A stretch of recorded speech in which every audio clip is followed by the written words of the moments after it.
bienvenue dans votre émission pour répondre à toutes les grandes questions des enfants et des adolescents. Alors des questions sur Dieu, sur le sens de l'existence, sur l'Église, sur la foi chrétienne. Aujourd'hui, notre émission porte sur le thème de l'Esprit Saint. Les questions les voici. Qui est l'Esprit Saint? Fait-il partie de Dieu? Pourquoi l'appelle-t-on l'Esprit Saint? Des questions des enfants que nous retrouverons tout à l'heure dans le premier reportage. Nous allons essayer d'y répondre avec mes invités, les mêmes que la semaine dernière. J'accueille avec beaucoup de plaisir Anne-Marie Sonal. Bonjour Véronique. Bonjour Anne-Marie, vous êtes psychanalyste et théologienne. Et puis, à vos côtés, j'accueille aussi avec beaucoup de plaisir le Père Denis Metzinger. Bonjour. Bonjour, merci. Vous êtes vicaire épiscopal pour la famille et vous avez accompagné beaucoup d'enfants en catéchèse, en aumônerie. C'est ça? Pour ma joie.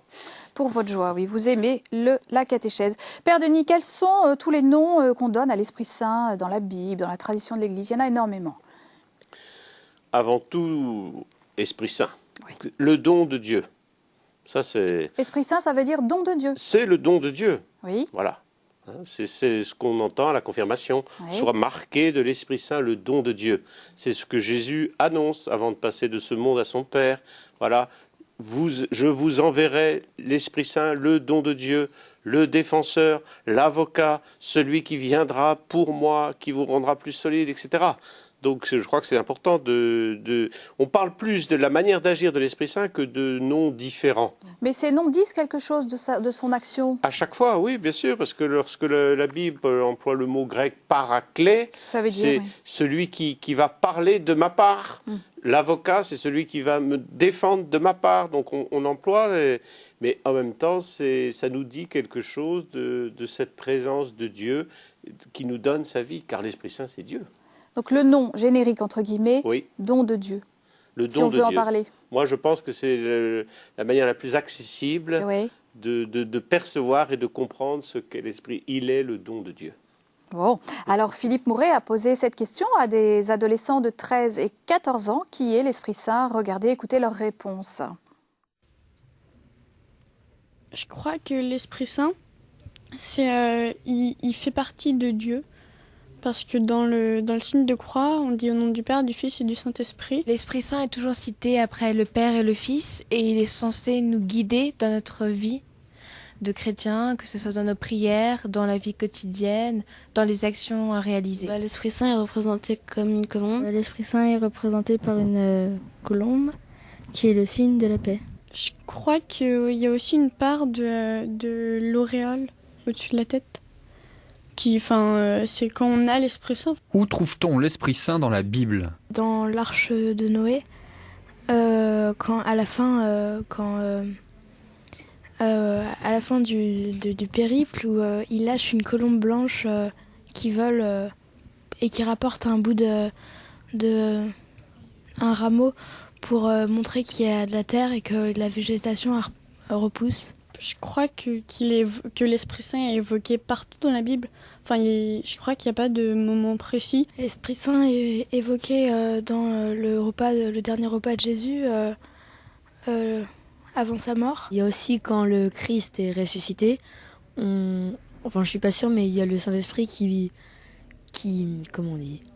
met sa flamme sur la tête de tous les disciples de Jésus. Les apôtres, ils étaient cachés dans la maison parce qu'ils avaient peur que les gardes viennent les chercher après la crucifixion de Jésus. Ils avaient peur et quand il y a une colombe qui est arrivée, qui leur a fait don d'une langue de feu qui était l'Esprit Saint. Ils sont sortis, ils ont commencé à parler de plusieurs langues différentes. C'était le don de l'Esprit Saint, le courage, la force, l'intelligence et tous les autres. Et puis après ils sont partis évangéliser d'autres pays. Quels sont les dons de l'Esprit Saint? L'Esprit Saint il permet de prier de manière plus facile. Je sais pas, par exemple, quand on a fait notre confirmation, moi personnellement, je trouvais les mots plus vite pour faire ma prière. Quand on prie, l'Esprit Saint il vient sur nous et puis il peut nous aider dans notre vie et dans notre parcours. L'Esprit Saint apporte le courage, l'intelligence, le partage, plus de partage. L'Esprit Saint nous remplit de bonheur, de joie, d'amour et nous pardonne. Je pense qu'il nous redonne confiance qu'il redonne confiance en soi, qu'il remet sur le droit chemin pour ceux qui ont foi en lui. Quelles sont vos grandes questions sur l'Esprit Saint? L'Esprit Saint fait-il partie de Dieu jusqu'à quel point? C'est-à-dire s'il est important, si c'est pas la même personne, je suis pas tout à fait sûre. D'où vient l'Esprit Saint?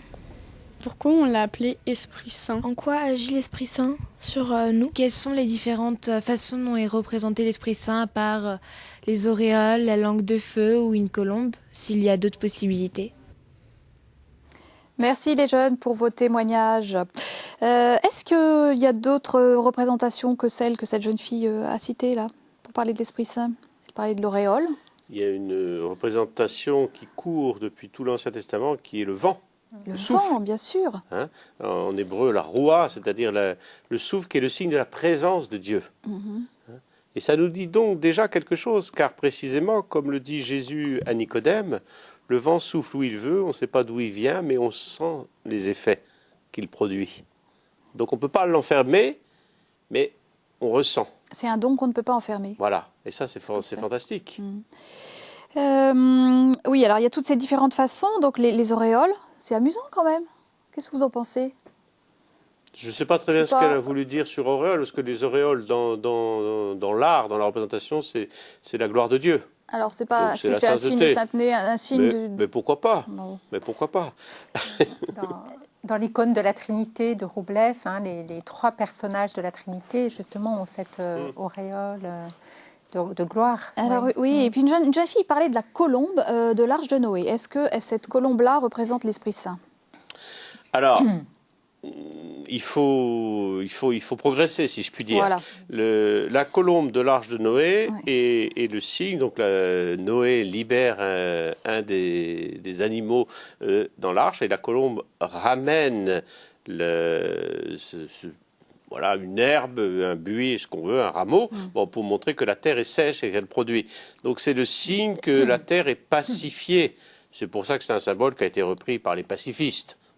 Mais il y a ce signe au moment du baptême de Jésus, où l'on dit que l'Esprit Saint est venu comme une colombe. Donc l'Esprit Saint n'est pas une colombe, mais comme. C'est-à-dire que les gens ont vu un signe. Les gens qui étaient présents au bord du lac de Jourdain ont vu un signe. Et du coup, c'est comme ça qu'on peut dire que la colombe, bien sûr, est un des signes qui nous fait penser à l'Esprit Saint, comme don de Dieu.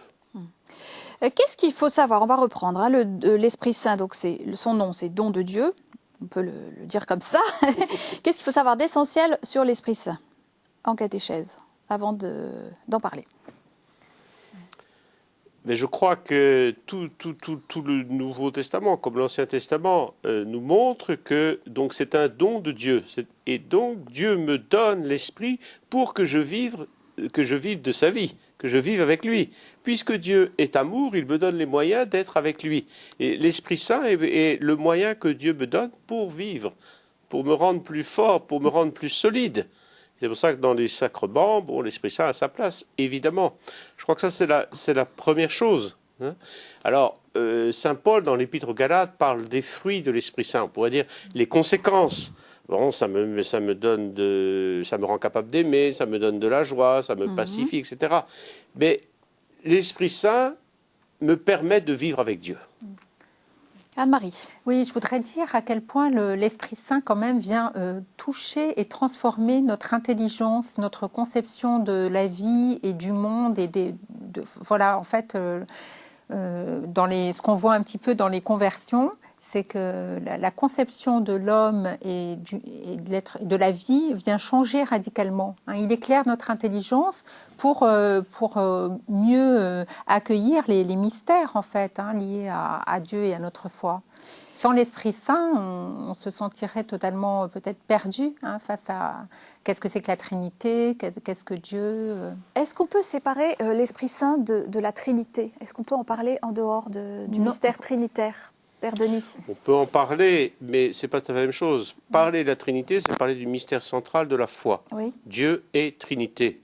L'Esprit Saint, j'allais dire, est un partenaire, un membre de la Trinité. Donc on peut en parler différemment, mais on ne parle pas de la même chose. Alors, parler de l'Esprit Saint, ce n'est pas parler de la Trinité. Parler de la Trinité, c'est parler de l'être même de Dieu, qui est Père, Fils, Esprit Saint. Mais pourquoi il ne faut pas lier les deux quand on fait une catéchèse sur l'Esprit Saint? Parce que je pense que pédagogiquement, il ne faut pas tout embrouiller. Il ne faut pas tout embrouiller. Il ne faut pas tout embrouiller et très clairement, Dieu s'est révélé Père, Fils et Esprit Saint, mais en même temps, quand on regarde la manière dont Dieu se révèle dans la Bible, on voit bien l'intervention, j'allais dire, de chacune des personnes divines. De manière distincte. De manière distincte, oui. Et en même temps unie. Alors en même temps, c'est quand même pas très facile de parler de l'Esprit Saint. Parler de Jésus, c'est facile parce que Jésus, on peut en parler parce qu'il a des gestes, il a des paroles, il a des rencontres, il a un visage. L'Esprit Saint n'en a pas. Comment on peut en parler avec des enfants? Moi, je crois que ce qui est important, c'est de leur montrer d'abord que le Saint-Esprit, on disait il n'y a pas encore très longtemps, le Saint-Esprit, malgré tout, c'est Dieu. C'est la forme que Dieu prend pour venir nous toucher, nous éclairer, venir augmenter notre foi. Et je crois qu'on peut leur donner des exemples très concrets de témoignages. Je crois que les enfants sont, les adultes aussi, mais les enfants sont particulièrement sensibles aux témoignages. Par exemple, si on reprend l'idée des apôtres que Jésus a choisis, qui étaient des hommes tout à fait comme vous et moi, qui étaient de simples pécheurs, voilà. Qu'est-ce qui s'est passé après que Jésus leur a envoyé l'Esprit Saint, que le Père a envoyé l'Esprit Saint, que Jésus avait promis? Ils sont devenus intrépides, ils se sont mis à parler dans toutes les langues, ils sont allés aux quatre coins de la terre, ils n'ont plus eu peur. Vous voulez dire que ce qui est important, c'est quand on lit un récit biblique qui a trait à l'Esprit Saint, c'est de saisir le mouvement. Voilà, de montrer la transformation que l'Esprit Saint peut opérer en nous, mais même aujourd'hui chez les disciples que nous essayons d'être.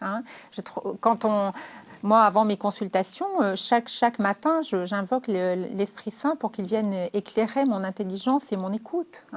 Je crois que c'est très important de montrer aux enfants que, justement, l'Esprit Saint agit et il est à l'œuvre. On parlait de la providence la semaine dernière, mais l'Esprit Saint aussi, si on lui demande de bien vouloir nous éclairer, parce qu'il ne faut pas qu'il soit à notre botte. On a vu quand même quelques excès dans ces dernières années. L'Esprit Saint n'est pas à notre botte. C'est pas parce qu'on va chanter. On ne va pas l'instrumentaliser. Voilà. Il ne faut pas l'instrumentaliser. Quelle approche pour parler de l'Esprit Saint, ou en tout cas pour faire goûter l'action de l'Esprit Saint avec des enfants? Je crois qu'il est beau de faire découvrir que à chaque fois que Dieu demande quelque chose, il donne en même temps son esprit pour permettre que ça devienne réalisable. Dans tout l'Ancien Testament, quand Dieu choisit un prophète, il lui donne l'esprit. Quand Dieu choisit la Vierge Marie pour mettre au monde son esprit, qu'est-ce que fait Marie? Marie dit, mais comment cela va-t-il se faire? Et Dieu, par la bouche de l'ange, le rassure, t'inquiète pas, l'Esprit Saint viendra en toi. Alors je suis la servante du Seigneur. Oui. Jésus lui-même reçoit l'Esprit au moment de son baptême. Et aussitôt, après avoir reçu l'Esprit, il est poussé au désert pour lutter contre le démon. Et Jésus, sur la croix, remet à son Père l'Esprit. Ça y est, la mission est faite. Père, en tes mains, je remets mon esprit. Et notre grande chance, a été dit dans le reportage par une fille, c'est que précisément, après Pâques, cet Esprit Saint qui était réservé d'une manière particulière est donné en abondance. Ça, c'est la grande transformation de Pâques, c'est que l'Esprit Saint est désormais accessible. Moi qui suis chrétien, j'ai l'Esprit Saint qui m'est donné à mon baptême, à ma confirmation et à chacun des sacrements. Je reçois la force de répondre à ce que Dieu veut que je fasse. On va regarder justement dans la Bible, parce que de la Genèse à l'Apocalypse, l'Esprit est présent dans la Bible. Regardez.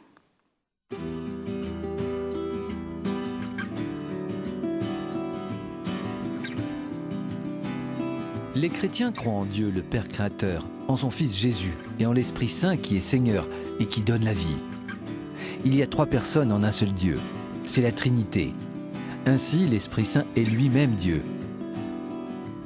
Le credo souligne qu'avec le Père et le Fils, il reçoit même adoration et même gloire. Dès les premières lignes de la Bible, l'Esprit Saint est présent. La terre était informe et vide, et le souffle de Dieu planait au-dessus des eaux. Dans l'Ancien Testament, l'Esprit de Dieu est celui qui pousse les prophètes à parler au nom de Dieu. Le prophète Ézéchiel déclare « Le temps viendra où tous seront remplis de l'Esprit de Dieu. La loi divine ne sera plus seulement inscrite sur les tables de pierre, mais elle sera gravée par l'Esprit dans le cœur des hommes. » Le prophète Isaïe, quant à lui, annonce la venue du Messie sur qui reposera l'Esprit du Seigneur. Dans l'Évangile, Jésus révèle qu'il est ce Messie tant attendu en lisant cette prophétie d'Isaïe. « L'Esprit du Seigneur est sur moi, car le Seigneur m'a donné l'onction. Il m'a envoyé porter la bonne nouvelle aux pauvres. » Avant de mourir, Jésus annonce à ses apôtres qu'il va leur envoyer l'Esprit de vérité pour qu'ils comprennent en profondeur son enseignement et puissent en témoigner. Ce qui se produit le jour de la Pentecôte.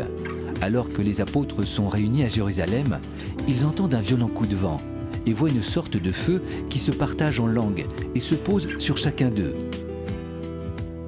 Remplis de l'Esprit Saint, ils sortent de la maison et se mettent à proclamer la bonne nouvelle de la résurrection dans toutes les langues. Pierre dit à la foule rassemblée, « Convertissez-vous, que chacun se fasse baptiser au nom de Jésus-Christ pour obtenir le pardon de ses péchés. Vous recevrez alors le don du Saint-Esprit. » Ce jour-là, environ 3000 personnes reçoivent le baptême. C'est le commencement de l'Église. Depuis, une multitude de témoins ont continué à faire grandir l'Église avec l'aide de l'Esprit Saint. L'Esprit est la source de notre foi, de notre espérance et de notre charité. Il nous guide par ces dons que le prophète Isaïe énonce ainsi.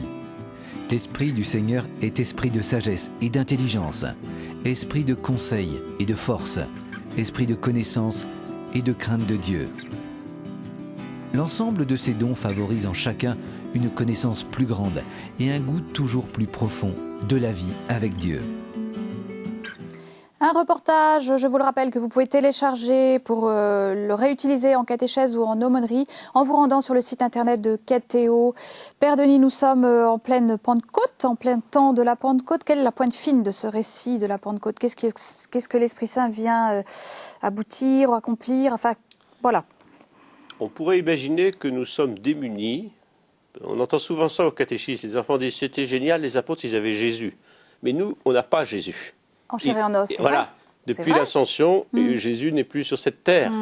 Donc on est démunis, on est seul. Et précisément, on a l'Esprit Saint. La présence de Dieu dans cette force qu'il nous donne, qui nous permet alors non seulement de nous rappeler, de nous redire, de vivre de ce que Jésus nous a dit, mais d'une certaine manière d'aller encore plus loin. Comme Jésus a dit à ses apôtres, vous irez encore plus loin. Pourquoi? Parce que l'Esprit Saint va vous inspirer, va vous éclairer. Si je cherche à être fidèle à la parole de Jésus, ce que je vais faire aujourd'hui, ce n'est pas forcément ce que Jésus a fait. Historiquement, nous ne sommes pas dans les mêmes conditions, etc. Et donc, je vais déployer cette présence de Jésus. Et donc, je deviens acteur de cette vie. Je deviens un autre Christ, comme dit saint Paul. C'est fort, fabuleux. Ça. Ah oui, c'est fabuleux. Je deviens un autre Christ. C'est merveilleux. Pour que l'Esprit Saint puisse agir, est-ce qu'il faut lui demander? Comment on s'y prend avec l'Esprit Saint? Est-ce qu'on peut tout lui demander? Déjà, il y a un temps pour que je rentre dans ce que l'Esprit Saint veut. Donc c'est le sacrement de la confirmation qui me rend pleinement porteur de cet Esprit Saint. Si je suis dans le primaire, que je ne suis pas encore confirmé, l'Esprit Saint m'a été donné au baptême. Oui. Et il faut que je découvre progressivement que cet Esprit Saint, il m'est donné. Lorsque je communie à la messe, l'Esprit Saint est présent. Lorsque je me rassemble avec l'Assemblée chrétienne le dimanche, l'Esprit Saint est présent. Et donc, il faut que j'apprenne à découvrir comment l'Esprit Saint est déjà présent à ma vie. Et comment on apprend ça? J'apprends cela déjà en étant présent à l'Église présente. C'est-à-dire, si je ne suis pas là le dimanche quand l'Église est assemblée, je ne peux pas comprendre que c'est l'Esprit Saint qui me rassemble. C'est quand même incroyable le dimanche à la messe. Quand on regarde une assemblée, quel que soit le nombre de personnes, toutes les personnes sont différentes. Et tout le monde est uni. L'Esprit Saint, c'est l'anti-Babel. L'expérience de Babel, c'est génial. On cherche à aller chatouiller Dieu en faisant une tour, en étant le plus haut possible, etc. Et Dieu mélange toutes les langues. C'est le contraire du chaos, en fait. Et l'Esprit Saint nous unit. Je suis uni. Donc je sais que mon voisin que je ne connais pas, parce qu'il est aussi habité par l'Esprit Saint, peut devenir un frère. Et donc il faut apprendre à s'en rendre compte. Anne-Marie, c'est facile ça? Comment on fait?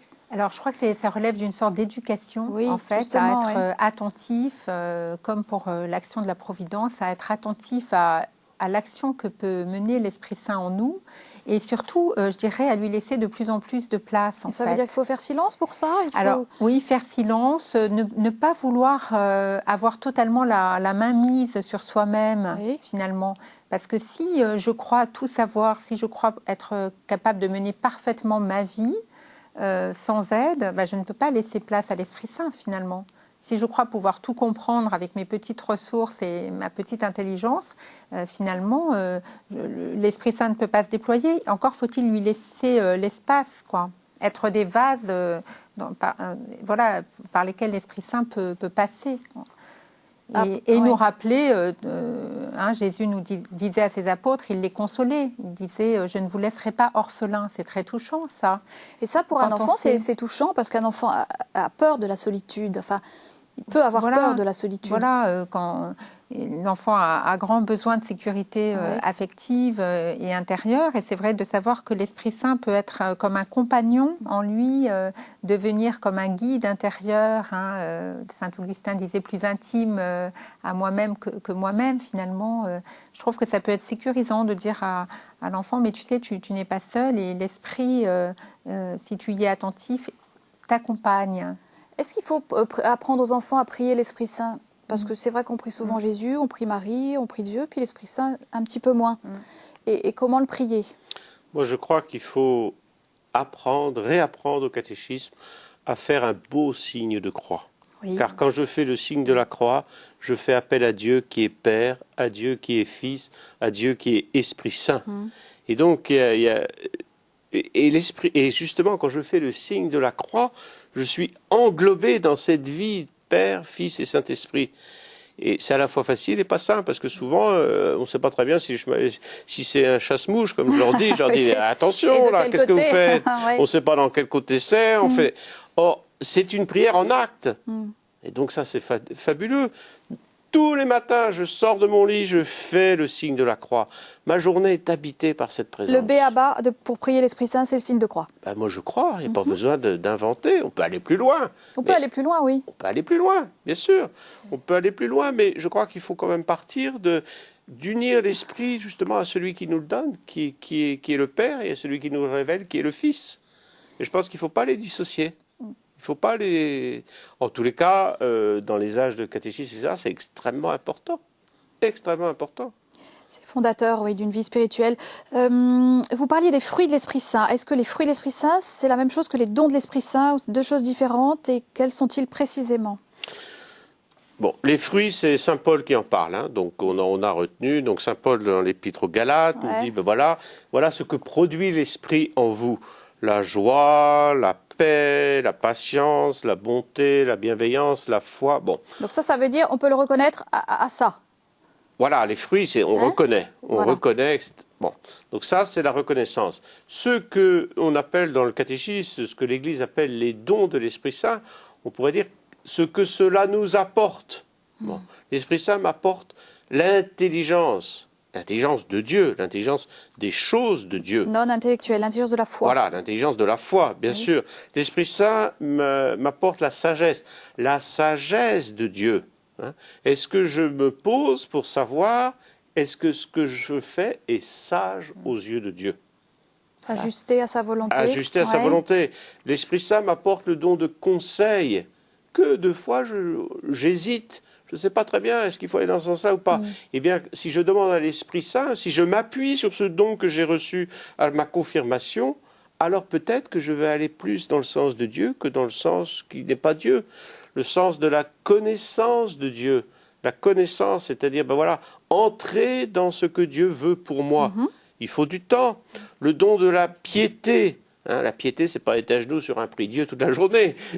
Mais c'est vouloir faire des choses pour Dieu. Et puis, il reste. Et il reste, qu'est-ce qu'il y a encore? Il y a la force. La force. Oui. Ce qu'on appelle la longanimité, c'est-à-dire un peu la gratuité. Voilà, c'est la grâce. Et bien, c'est tout cela qu'on appelle, les conséquences de l'Esprit Saint dans ma vie. Merci, ce sera le mot de la fin, Père Denis. Merci Anne-Marie. Nous nous retrouvons avec beaucoup de plaisir la semaine prochaine. Merci à vous de suivre fidèlement cette émission. Je vous recommande un livre qu'on a bien aimé à la rédaction de Catéo pour les familles. Il s'appelle 1001 idées pour vivre en chrétien toute l'année aux éditions Bayard Jeunesse. La semaine prochaine, la grande question sera celle-ci. À quoi servent les sacrements? Je vous souhaite une très heureuse fête de Pentecôte à tous. Au revoir.